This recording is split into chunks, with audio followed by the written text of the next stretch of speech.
Hey there and welcome. Ever wanted to give your friends really good advice about health, but in English? Well, you're in the right place. Today we're going to learn exactly how to do that using clear and simple language.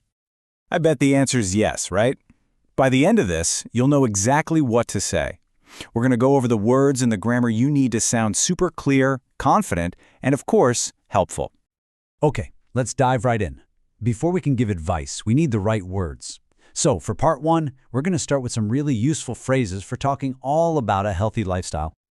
First up, we've got eat healthy. Now this is a simple phrase, but it's so important. It just means choosing good food for your body, Things like fruits and vegetables, and not too much junk food.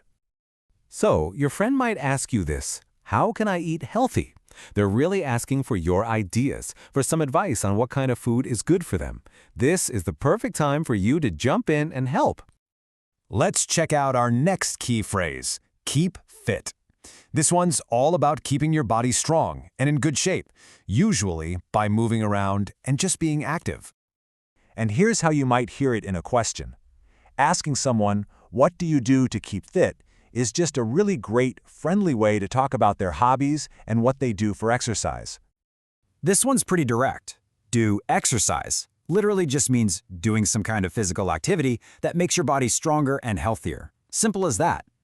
For instance, you could say, running is a good way to do exercise, or walking, or dancing, maybe playing a sport like soccer. All of those are different ways you can do exercise.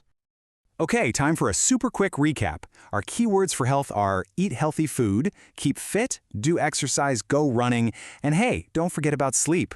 Try to remember these as we move on to the next part. Now we get to the fun part. We have the words, but we need a kind of magic tool to turn these words into actual advice. And that tool is a very special verb. And here it is, the verb should. Seriously, should is going to be your best friend when you want to suggest a good idea to someone. It's polite, it's really helpful, and it's super clear. Now what's cool is how simple this is. We use should for good ideas, helpful advice. And for the bad ideas, we use its opposite, shouldn't, which is more like a warning. Let's look at an example. Imagine your friend says, "I'm always tired." Well, is going to bed late a good idea? Nope, it's a bad idea. So the right advice is, you shouldn't go to bed so late. Or, to say it in a positive way, you could say, you should go to bed early. See the difference there? And here is another perfect example of a warning. I think we all know that eating a ton of sugar isn't great for us. So the advice here is a warning. You shouldn't eat lots of sugar. It's a really clear and helpful tip for a friend. So here is a really crucial point. There's one simple grammar rule you have to remember. After you use should or shouldn't, the verb that comes right after is always in its basic form. No to, no ing, nothing extra. So check out this common mistake. She should to do more exercise. That little word to in there? Nope, that makes it wrong. We got to get rid of it. And there we go. That's perfect. She should do more exercise. Or maybe you should eat more vegetables. Or he shouldn't watch so much TV. It's always should plus that simple, basic verb. All right, so you've got the vocabulary and you've got the grammar. You ready for this? It is practice time. Let's put everything we've just learned together and solve a few problems. Okay, here's the first situation.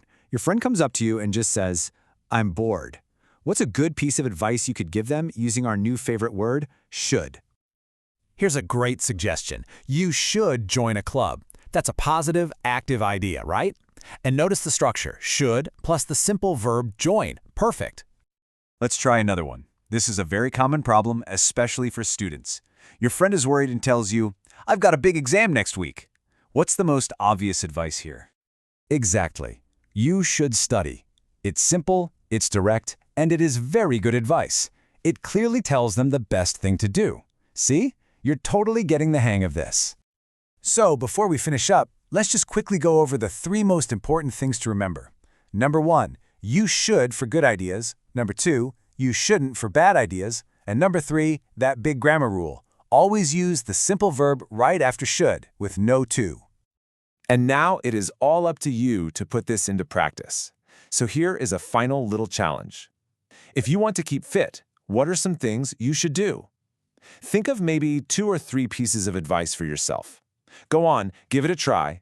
you are absolutely ready to start giving some fantastic advice in English.